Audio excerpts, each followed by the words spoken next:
Welcome to our college briefing program. Today, we dive into the impact of the ongoing trade war between China and the US, which is causing Chinese homebuyers to adopt a cautious stance in the Hong Kong property market. Analysts warn of potential slowdowns in property transactions as economic uncertainties loom large, though some buyers still see opportunities amid price declines. In other news, researchers in Far North Queensland have made an exciting discovery. A toxin from stonefish skin could provide a new weapon against parasitic gastrointestinal worms in livestock, offering hope for Australian farmers facing significant losses. Initial tests show promising results, and this breakthrough could revolutionize treatments for intestinal parasites. Lastly, we highlight the return of Hong Kong artist Tsang Kin-wah, whose latest exhibition during Art Basel week is creating quite a buzz. His immersive installation explores political themes and human nature, featuring thought-provoking elements that invite viewers to engage deeply with the artwork. Don't miss out on this artistic experience. Please stay tuned for more detailed content. South China Morning Post: the ongoing trade war between China and the United States is casting a shadow over Hong Kong's property market, leading to a growing caution among mainland Chinese buyers. Analysts like Joseph Sang from JLL Hong Kong express concerns that the economic landscape, heavily influenced by rising tariffs and currency fluctuations, is unfavorable for home prices. Recent data shows the offshore yuan plummeting to a record low, prompting speculation that further depreciation could negatively impact housing prices in the region. As potential buyers adopt a wait-and-see approach, the secondary property market has already seen a decline in prices for 3 consecutive months. Though some mainland buyers are still active, seeking to hedge against a weakening yuan, experts warn that the overall sentiment remains fragile, with expectations of continued price drops. Australian Broadcasting Corporation: in a groundbreaking discovery, researchers in Far North Queensland have identified a toxin from the skin of stonefish that shows promise in combating parasitic gastrointestinal worms in livestock. This toxin, distinct from the fish's infamous venom, has demonstrated high mortality rates against hookworm larvae while sparing mammal cells, raising hopes for a new treatment against a major issue affecting Australian livestock producers. With parasitic infestations costing the sheep industry alone over $600 million annually, experts emphasize the critical need for innovative solutions as existing treatments face resistance. The research highlights the potential for this stonefish-derived compound to offer a new avenue for parasite control, although the journey to commercial application may be lengthy and costly. South China Morning Post: Tsang Kin-wah's latest exhibition, Treo Go De Evil, marks a significant return for the acclaimed Hong Kong artist, captivating audiences with its immersive and politically charged landscape. The exhibition showcases a striking installation featuring a massive pile of asphalt and scorched wallpaper, symbolizing the darker aspects of human history and language manipulation. Tsang, who has taken a reflective hiatus since his notable 2014 Venice Biennale presentation, draws inspiration from Orwellian themes to explore the intersection of language, politics, and human nature. His work, steeped in philosophical references, challenges viewers to contemplate the implications of authoritarianism and the collective memory of humanity. With ambitions for larger-scale projects, Tsang is collaborating with prominent figures in the art world to further his vision, aiming to create thought-provoking installations that transcend commercial interests.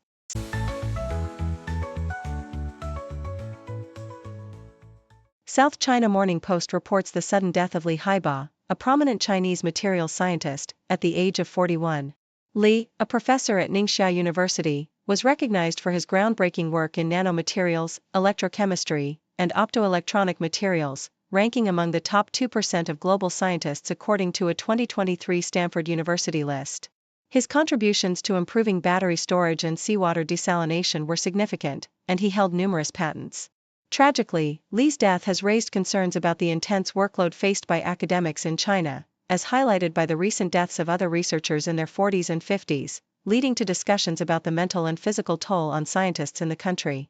Australian Broadcasting Corporation discusses the implications of Trump's tariffs on America's economic standing, as noted by Martin Wetton, who suggests that these actions may signal the decline of the U.S.'s exorbitant privilege.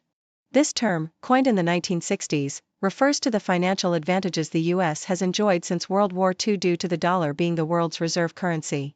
The article elaborates on how this privilege has allowed the U.S. to borrow at lower rates and maintain greater freedom in policymaking. However, with the rise of other economies, particularly China, and recent market disruptions, there are growing concerns about the future of the U.S. dollar's dominance and the potential shift towards a multi-currency world. The Sydney Morning Herald highlights the role of Polish Foreign Minister Radek Sikorski in advocating for continued support for Ukraine amid rising tensions with Russia and China. Sikorski, a seasoned diplomat and former war correspondent, emphasizes the need for a united Western response to authoritarian threats. He expresses disappointment at the post-Cold War trajectory of Russia and China, which have become more aggressive rather than democratic. Sikorski underscores Poland's commitment to defense, noting that the nation will spend over 4% of its GDP on military efforts, all while ensuring that Ukraine remains capable of defending itself without direct troop deployments. His insights reflect a broader understanding of the geopolitical landscape and the importance of solidarity among democratic nations in countering authoritarianism.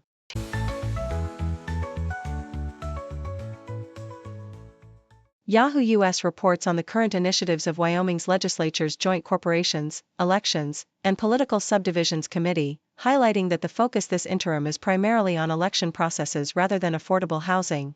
Despite being the only committee to mention workforce housing, co-chairman Senator Cale Case does not see it as a top priority, attributing housing difficulties to local regulatory choices. With a reduction in meeting days, it is unlikely that affordable housing will be addressed, while election integrity remains paramount, with 45 election-related bills filed recently. The committee is keen on educating its members about the election process, despite skepticism about its impact on opinions regarding proposed changes. The Australian Broadcasting Corporation shares the inspiring journey of Olympic medalist Jess Hull, who has become a beacon for young athletes like Cameron Myers. Hull, who has overcome various challenges in her career, recently showcased her experience by winning the women's 1/500m final at the Australian Athletics Championships. Her insights into the importance of composure and experience resonate with Myers, who, despite facing disappointment in last year's selection for the Paris Olympics, has emerged victorious in the men's 1/500m final. He acknowledges that setbacks can fuel growth and is determined to make his mark at the upcoming World Athletics Championships, aiming for a medal rather than just participation. Yahoo US also highlights the success of the Frank K. Spain internship program, which saw a record 67 students complete internships this spring. These students, representing 11 schools, engaged in various fields such as health sciences, law, and information technology, gaining invaluable experience through 100 hours of paid work. Among them, Lily Hale interned at a museum, where she developed skills in inventory management and public speaking, preparing her for future academic pursuits. The program, designed to enhance career readiness, aims to expand its reach across more counties, reflecting a commitment to fostering youth development and career exploration in the region.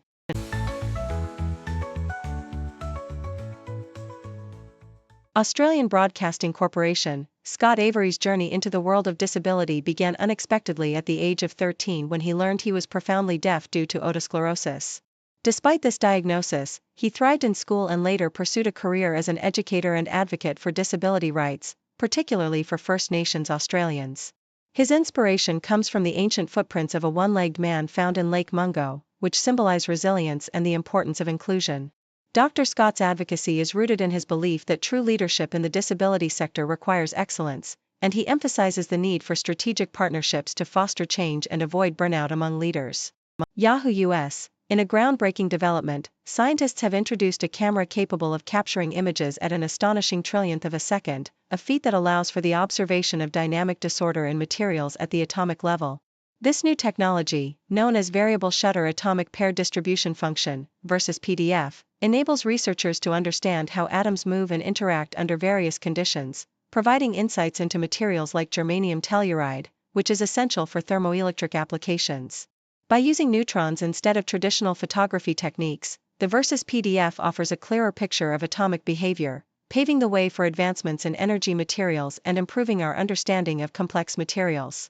The Sydney Morning Herald, Melbourne is facing an alarming increase in its pollen season, which is extending due to climate change, leading to a heightened risk of thunderstorm asthma, a condition that can affect even those without prior respiratory issues. Researchers have found that the city's pollen season now starts earlier and lasts longer, contributing to more frequent asthma-related emergencies. With a significant portion of the population suffering from allergies, public health experts are working on predictive measures to identify those at risk and implement preventative strategies. The findings underscore the urgent need to address the impacts of climate change on public health, particularly in a city already vulnerable to severe pollen-related health crises.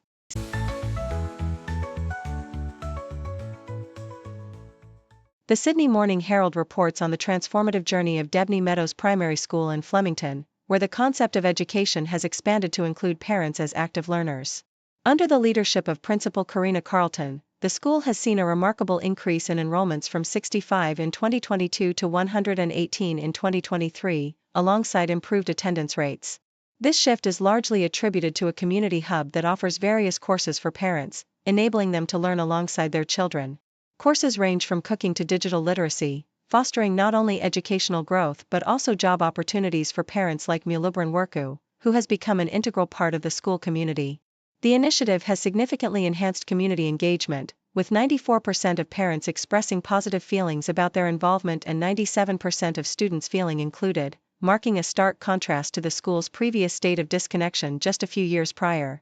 The Independent highlights a concerning trend in England, where the number of overweight and obese teenagers has surged by 50% since 2008, with a notable spike occurring post-COVID-19. Researchers attribute this alarming rise to the increased consumption of ultra-processed foods, sedentary lifestyles, and mental health challenges faced by adolescents. The study reveals that the obesity epidemic among teenagers is not only a health crisis but also a precursor to severe long-term health issues, such as type 2 diabetes and liver disease. Nutritionist Rob Hobson emphasizes the need for better food education and healthier options for children, warning that these unhealthy habits could persist into adulthood, exacerbating the public health crisis. The findings serve as a wake-up call, urging immediate action to address the dietary and lifestyle factors contributing to this epidemic. The Independent also delves into the economic repercussions of President Trump's auto tariffs, which could potentially cost the automotive industry over $100 billion. With a 25% import tax on vehicles and an impending tax on auto parts, analysts predict a drastic decline in vehicle sales, potentially leading to millions of lost sales as prices rise significantly. The tariffs are expected to inflate the cost of new vehicles by $2,000 to $4,000, consequently deterring consumers from purchasing cars amid an affordability crisis where the average new vehicle price exceeds $50,000. As the automotive landscape shifts under these tariffs, manufacturers may be forced to absorb some costs, leading to a potential reduction in production and an overall tightening of the market. This situation underscores the broader economic implications of trade policies and their impact on consumer behavior and market dynamics.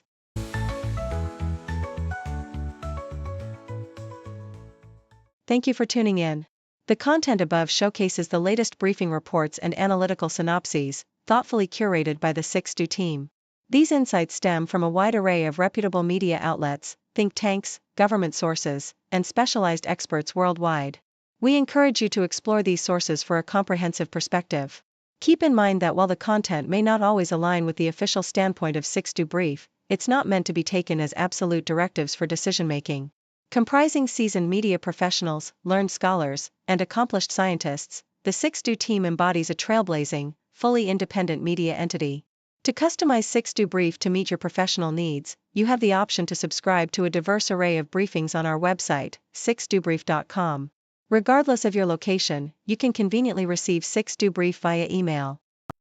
Scrolling through the headlines, another crazy day. 6 degrees of stories, connecting in their way. From the weather to the sports, and everything we see. People making news on TV screens for free. 6 degree world, where the news comes in a whirl. Every story ties together like a ribbon in a twirl. Sit back and watch it all, big and small they call. From city lights to countryside, we're connected after all.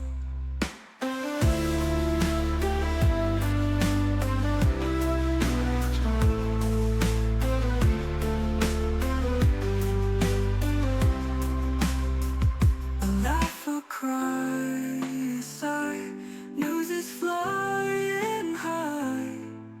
From city lights to countryside, we're connected.